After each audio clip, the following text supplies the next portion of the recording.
To electric dipole या of electric dipole. तो उसमें आपको किस तरीके से उसको सॉल्व करना है, आइए देखते हैं। तो पहले डायग्राम को समझ लेते हैं, उसके बाद हम शुरू करेंगे। डायग्राम में हम लोग क्या कह रहे हैं कि भाई एक नेगेटिव चार्ज एक पॉजिटिव चार्ज है जो कि पॉइंट ए और पॉइंट बी पर रखा है, जैसे हमने पहले रखा था। एक्सेल वाले केस में भी हमने ऐसे ही रखा, इस बार हमने कोई चेंज नहीं करा है। माइनस क्यू और प्लस क्यू दोनों पॉइंट्स पर रखे हुए हैं। डिस्टेंस अभी भी 2a है दोनों के बीच में। अगर O को सेंटर पॉइंट माने तो एक डॉटेड लाइन हम ड्रॉ करेंगे, OP। ये जो P है ये वो पॉइंट है जहां पर हम कैलकुलेट करना चाहते हैं। So P is the point where we want to find out the electric field and that point is on equatorial line। ये जो P पॉइंट है ये इक्वेटोरियल लाइन पर है। कैसे? ये जो लाइन है अगर आप इसको ड्रॉ करो, OP को अगर आप कंसीडर करो, that is perpendicular bisector of AB और उसका डिस्टेंस हम R मान रहे हैं। अब आपको ये डिस्टेंस R एक वेरिएबल डिस्टेंस है जो बढ़ और घट भी सकता है depending on the case. Case में क्या कहा गया है, क्वेश्चन में क्या कहा गया है। अगर क्वेश्चन इसको कोई वैल्यू देता है तो R की वो वैल्यू हो जाएगी। A डाइपोल लेंथ का हाफ है, that is 2a is the dipole length. तो आपको दो पैरामीटर बहुत क्लियरली पता होने चाहिए। एक तो A डाइपोल लेंथ का पैरामीटर है और R वो डिस्टेंस है जो सेंटर से कैलकुलेट होगा, चार्जेस से कैलकुलेट नहीं होगा। जितने भी डिस्टेंस आपको दिए जाएंगे वो सेंटर से दिए जाएंगे। आप अपनी कन्वीनियंस के लिए, अपनी सुविधा के लिए उसको चेंज कर सकते हो, चार्ज के थ्रू कैलकुलेट कर सकते हो, लेकिन जो पैरामीटर्स गिवन होते हैं वो सेंटर से गिवन होते हैं। तो OP की वैल्यू कितनी हो गई? R। सो OP हमने R मान लिया। अब सबसे पहले हम वही चीज दोबारा रिपीट कर रहे हैं कि अगर हमें P पॉइंट पे इलेक्ट्रिक फील्ड निकालनी है तो हमें इंडिविजुअल इलेक्ट्रिक फील्ड्स निकालनी होगी और उनको वेक्टरली ऐड करना होगा। तो सबसे पहले इलेक्ट्रिक फील्ड निकालने के लिए हमें चार्ज चाहिए, चार्ज हमें दिया हुआ है। हमें डिस्टेंस चाहिए, हमें PA की वैल्यू चाहिए। तो चलो पहले PA कैलकुलेट कर लेते हैं। पाइथागोरस थ्योरम से इजीली आप कैलकुलेट कर सकते हो, ये तो आपको पता ही है, a square plus r square, क्योंकि हमने क्या बोला हुआ है, परपेंडिकुलर बाइसेक्टर। तो परपेंडिकुलर है ना यहाँ पे, तो 90 डिग्री है, तो ये हाइपोटेन्यूज बन गया ये वाली साइड। तो हाइपोटेन्यूज कैलकुलेट कैसे करोगे? a square plus r square का अंडर रूट। इसको आप कई बार ऐसे भी लिख सकते हो, है ना, पावर को एक्सपोनेंट्स जो है वो हाफ, जो आप इस रूट को हाफ एक्सपोनेंट भी लिख सकते हो। तो electric field due to positive charge कितनी होगी, अब आप खुद कैलकुलेट करो। एक चार्ज लोगे, उसका मैग्नीट्यूड, और हम किसका ले रहे हैं? पॉजिटिव का। तो पॉजिटिव B पॉइंट पर रखा हुआ है और पॉजिटिव का ले रहे हैं मैग्नीट्यूड, तो Q ही है। तो एक आपको पता लगाना है कि चार्ज कितना है, तो चार्ज तो है Q, पहली चीज। दूसरा, डिस्टेंस कितना है? डिस्टेंस है R square plus A square का हाफ, पावर हाफ, ठीक है, ये डिस्टेंस है, ये भी हमें पता लग गया। तो चलो मैग्नीट्यूड तो हम निकाल लेंगे। जरा डायरेक्शन को देखो, पॉजिटिव के लिए डायरेक्शन चार्ज से अवे होती है, दूर होती है ना, बाहर की तरफ जाती है। अगर हम एक स्फीयर मान रहे हैं, पॉइंट है तो आउटवर्ड है, रेडियली आउटवर्ड, तो B से दूर जाएगी P को होते हुए, तो BP is the direction along BP। B से P से होते हुए आगे की तरफ जाती रहेगी, that is BP, along BP। तो see the expression now, that is 1/4 pi epsilon naught Q upon R square plus A square। अब बताओ इसमें हाफ क्यों नहीं आया? क्योंकि हमारे एक्सप्रेशन में डिनोमिनेटर की डिस्टेंस पे स्क्वायर होता है, तो जब स्क्वायर होगा तो रूट हट जाएगा, और हट जाएगा तो R square plus A square बचेगा, डायरेक्टेड अलोंग BP। डायरेक्शन देखिए, B से P अवे जा रहा है, और ये हमने डायग्राम में EQ दिखा रखा है। दिस इज पॉजिटिव चार्ज की वजह से जो इलेक्ट्रिक फील्ड आई है। तो ये बहुत ही आसान एक्सप्रेशन है, आपको अच्छे से समझ में आ गया होगा। अब आपको खुद सोचना है, नेगेटिव के लिए खुद बनाने की कोशिश करो साथ साथ। अब नेगेटिव के लिए क्या करना है बेटा? नेगेटिव के लिए चार्ज का मैग्नीट्यूड, नेगेटिव के लिए चार्ज मैग्नीट्यूड, तो फिर दोबारा Q ही है। डिस्टेंस देखो फिर से सेम है। अब थोड़ा यहां होल्ड करो, चार्ज का मैग्नीट्यूड सेम है, डिस्टेंस सेम है, इसका मतलब इलेक्ट्रिक फील्ड का मैग्नीट्यूड भी सेम होगा, क्योंकि ये तो इन दो चीजों पर डिपेंड करता है। हम केस को मान रहे हैं कि मीडियम एक ही मीडियम में रखा हुआ है, चार्ज अलग अलग मीडियम में नहीं है, एक ही मीडियम में रखे हुए हैं। तो इसका मतलब चार्ज की मैग्नीट्यूड पे डिपेंड कर रहा है और उस पॉइंट के डिस्टेंस पे डिपेंड कर रहा है, उस चार्ज से कितना डिस्टेंस।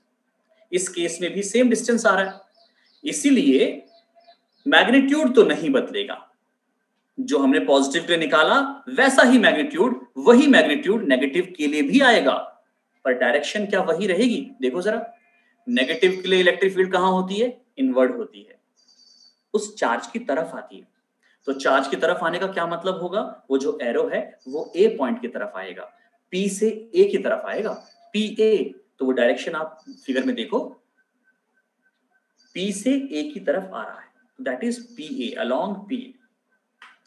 सो एक्सप्रेशन मैग्नीट्यूड है 1/4πε0 q by r square plus a square। ये मैग्नीट्यूड सेम है, देखो these magnitudes are same but direction is changed here। Direction बदल चुकी है, डायरेक्शन है P A, P A, P से ए की तरफ। तो डायरेक्शंस क्लियर हो गई। अब बेटा आप देखो, जब आपने पहले इसको करने के कई तरीके हैं, इस अब इसका रिजल्टेंट निकालने के कई तरीके हैं। तो रिजल्टेंट निकालने के लिए पहले आप एक्सप्रेशन तैयार करो कि अगर हम इनको कैलकुलेट करें तो क्या करें। जैसे हमने लास्ट एक्सप्रेशन में किया कि आप पॉजिटिव वाली इलेक्ट्रिक फील्ड को, नेगेटिव वाली इलेक्ट्रिक फील्ड को वेक्टर सम ले लीजिए, टोटल इलेक्ट्रिक फील्ड आ जाएगी। ऐसा ही हम यहाँ भी करेंगे। पर एक्सेल वाले केस में क्या था, वो एक ही लाइन में थे, बस पॉजिटिव और नेगेटिव था। पर यहाँ पर ये प्लेन में है, ये 2 डायमेंशन में है, यहाँ पर एक ही लाइन में नहीं है, तो यहाँ पर थोड़ी सी एक्सरसाइज बढ़ जाती है। तो वो पहले आपको समझना है, या तो आप इसे वेक्टर लॉ से कर लीजिए, जो आपका पैरेललोग्राम लॉ होता है उससे भी आप कर सकते हैं। बीच का एंगल आपको चेक करना होगा, इसके लिए अब हमें एंगल इंट्रोड्यूस करने होंगे। तो एंगल इंट्रोड्यूस कैसे करेंगे, सी बेटा।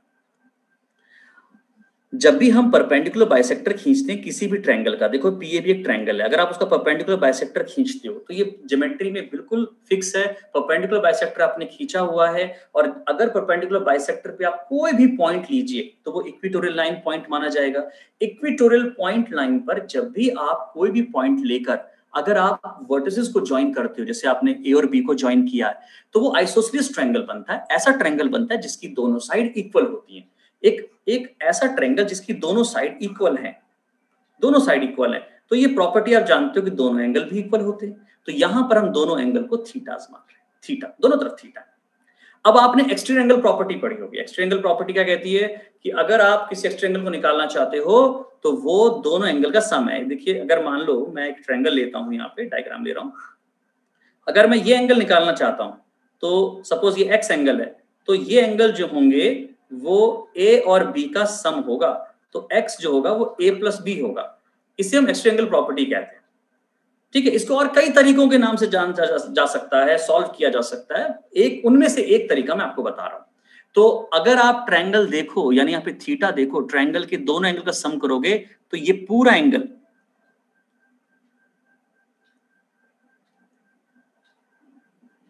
ये एंगल है, दिस एंगल इज 2 थीटा, ये 2 थीटा बन जाएगा। This is theta plus theta, 2 theta. तो अब हमारे पास वेक्टर्स कैसे दिख रहे हैं, एक वेक्टर ऐसे जा रहा है, एक वेक्टर ऐसे जा रहा है, और दोनों के बीच में एंगल 2 थीटा है। अब आपने वेक्टर में 11th क्लास में बहुत सवाल ऐसे करे होंगे जब आपके दो वेक्टर्स इक्वल होते हैं। जब दो वेक्टर्स इक्वल होते हैं मैग्नीट्यूड में, तो उनका जो रिजल्टेंट होता है वो उनके बाइसेक्टर पे आता है, एंगल बाइसेक्टर पे आता है। ये हमने लास्ट क्लास में डिस्कस किया था। ये परपेंडिकुलर, जैसे हमने इस वाले केस में देखा ना, अगर 90 डिग्री हो तो उसके बाइसेक्टर 45, अगर 180 हो तो उसका परपेंडिकुलर बाइसेक्टर। कोई 2 थीटा एंगल हो तो थीटा थीटा बढ़ जाएगा, थीटा थीटा डिवाइड हो जाएंगे। तो ये जो डायग्राम आप देख रहे हो इसमें यही समझाया गया है कि जो ई इक्वेटोरियल, जो ये ई लिखा हुआ है, ये फाइनल एक्सप्रेशन, ये रिजल्टेंट है। ये रिजल्टेंट एक्सप्रेशन का सिंबल है कि ये हमें निकालना है, इसका एक्सप्रेशन हमें निकालना है, इसकी डायरेक्शन ये आपको रिप्रेजेंट की हुई है, और ये जो एंगल डिस्ट्रीब्यूट है दैट इज थीटा थीटा। अब या तो आप इसमें पैरेललोग्राम लॉ लगा लो, या आप इसको रिजॉल्व करके भी सॉल्व कर सकते हो, और रिजोल्यूशन से भी आप इसको आसानी से सॉल्व कर सकते हो। कैसे? देखो आपने पढ़ा है कि अगर आप किसी वेक्टर को रिजॉल्व करते हो तो उसका कंपोनेंट लेना है। अब यहाँ पर थीटा लगा है तो हॉरिजॉन्टल कंपोनेंट है, तो ये वाली जो लाइन है ये ई पॉजिटिव कॉस थीटा हो गई ऊपर के लिए। अगर हम ई ऊपर वाले को पॉजिटिव माने, suppose it is E positive, तो जो ये लाइन है ई पॉजिटिव कॉस थीटा हो गया, उसका हॉरिजॉन्टल कंपोनेंट हमने ले लिया। लेकिन नेगेटिव वाले को तो नहीं भूल सकते, इसका भी तो लेना होगा, तो ये भी तो ऐड होगा। अब दोनों एक ही डायरेक्शन में तो एडिटिव है, तो इसका मतलब अगर हम इन दोनों के हॉरिजॉन्टल कंपोनेंट्स को ऐड कर दें तो हम इसका मैग्नीट्यूड ले सकते हैं। और अब डायरेक्शन को देख लेते हैं। डायरेक्शन आप फिगर को देखिए, बिल्कुल ऑल्टरनेट इंटीरियर एंगल वाले जो कॉन्सेप्ट आप पढ़ते रहे हैं ज्योमेट्री में वो आप लगाएं, तो जो ये ई इक्वेटोरियल लाइन है, this line is parallel to this line. लेकिन डायरेक्शन अगर आप देखो तो P से जो डायरेक्शन इक्वेटोरियल लाइन की जा रही है वो टुवर्ड्स लेफ्ट जा रही है, it is going towards left, so this is going towards left, this is E final equatorial। लेकिन अगर आप P वेक्टर को देखो, P vector is going towards right, तो इस फिगर से हमें क्या पता चलता है कि जो हमारा फाइनल एक्सप्रेशन आने वाला है, फाइनल जो हमारा रिजल्ट आने वाला है, that will be anti parallel to the dipole moment, anti parallel आएगा डायरेक्शन में। तो चलिए पहले कैलकुलेट करेंगे मैग्नीट्यूड, फिर डिस्कस करेंगे direction. Come to this line, the magnitudes are equal. If magnitudes are equal, we are taking corresponding components, हम उनके components लेंगे, उनको ऐड करेंगे और वो horizontal component है ताकि वो एक ही पॉइंट पर आए। अगर हम उनके vertical component को कंसिडर करते तो वो कैंसिल हो जाते। कैसे देखो, अगर इसका vertical component लेते E पॉजिटिव Q का तो वो अपवर्ड है और E माइनस Q का डाउनवर्ड है और वो इक्वल मैग्नीट्यूड के हैं तो वो कैंसिल हो जाएंगे, इसलिए यहां पर vertical component हम नहीं ले रहे, we are taking only horizontal component। Okay, so the net electric field, it is due to the horizontal component of these two electric fields. So this is E minus Q and E plus Q both have same magnitude, 1/4 pi epsilon Q by R square plus A square. Now if magnitudes are equal, so when we are taking the components, just add them. So E equatorial is E minus Q cos theta, minus वाले का cos theta जैसे आपको diagram से मैंने बताया था, और E plus cos theta plus वाले कॉस थीटा के साथ उसको ऐड करो। डायरेक्शन डाइपोल मोमेंट की डायरेक्शन के ऑपोजिट डिस्कस किया। डाइपोल मोमेंट जा रहा है towards right, see in the figure, right side जा रहा है। आपका इक्वेटोरियल का फाइनल एक्सप्रेशन यानी फाइनल जो वेक्टर है वो कहां जा रहा है, वो टुवर्ड्स लेफ्ट है, तो E equatorial is going towards left, the dipole moment going towards right, both lines are parallel, so we can use the minus p cap. So the final expression comes out to be -2। अब देखो दोनों equal हैं, तो किसी भी एक को आप कंसीडर कर लो, दोनों का मैग्नीट्यूड सेम है, तो किसी भी एक को आप कंसीडर करके उसको ट्वाइस कर सकते हो। तो दैट इज, अब cos थीटा कितना है, अब cos थीटा की बात यहां पे आ गई है, सो cos थीटा कैलकुलेट कर लो, क्योंकि cos थीटा की वैल्यू तो आपको डालनी पड़ेगी। cos थीटा क्या होता है, बेस अपॉन हाइपोटेन्यूज, बहुत बेसिक है ये सब आपको पता है, बट एक बार फिर भी देख लेते हैं। बेस क्या बनेगा थीटा के लिए, a, तो a बनेगा, और हाइपोटेन्यूज क्या बनेगा, a square plus r square का अंडर रूट, तो ये cos थीटा बन गया, ये हमने यहाँ पे लिख दिया। अब जब हम cos थीटा को पुट करेंगे तो what you will get, 2q, 2 times q, क्योंकि q by 4 pi epsilon naught r square plus a square इसकी वैल्यू है, और cos थीटा ये हमने अलग से यहाँ लगा दिया देखो, और डायरेक्शन तो p कैप है ही। और अगर आप इसको 2aq को कंबाइन करें, if you combine 2aq with this, ये देखो इसकी डायरेक्शन p है, ये कौन है, दिस इज p वेक्टर। सो अब इस पूरे को 2aq और p कैप को हटाकर हम p वेक्टर लगा सकते हैं, पर माइनस साइन तो वही रहेगा, that is minus p vector. अब एक्सप्रेशन देखिए, R square plus A square है, स्क्वायरिंग्स का सम है, आर भी स्क्वायर है, ए स्क्वायर है, स्क्वायर को सम कर रहे हो तो हमेशा पॉजिटिव नंबर आएगा, तो ये तो पॉजिटिव ही रहेगा हर वक्त। तो this is a positive quantity, scalar quantity, positive quantity, ये वाला पॉइंट आ गया है, ये पॉजिटिव है, ये मैग्नीट्यूड है, और डायरेक्शन जो आ रही है दैट इज माइनस, तो ये हमेशा माइनस पी कैप। इसका मतलब अगर हम इक्वेटोरियल की बात करें और पी कैप की बात करें या पी वेक्टर की बात करें, तो इनके बीच का जो एंगुलर डिफरेंस होगा, यानी जो चेंज इनकी डायरेक्शंस होंगी, इनके बीच का जो एंगल होगा वो हमेशा 180 डिग्री, 180 डिग्री होगा। So we can say that कि अगर हम इक्वेटोरियल पॉइंट पर कैलकुलेट कर रहे हैं angle between the electric dipole moment and the electric field intensity due to electric dipole at any point on an equatorial line, that is 180 degree or pi radian।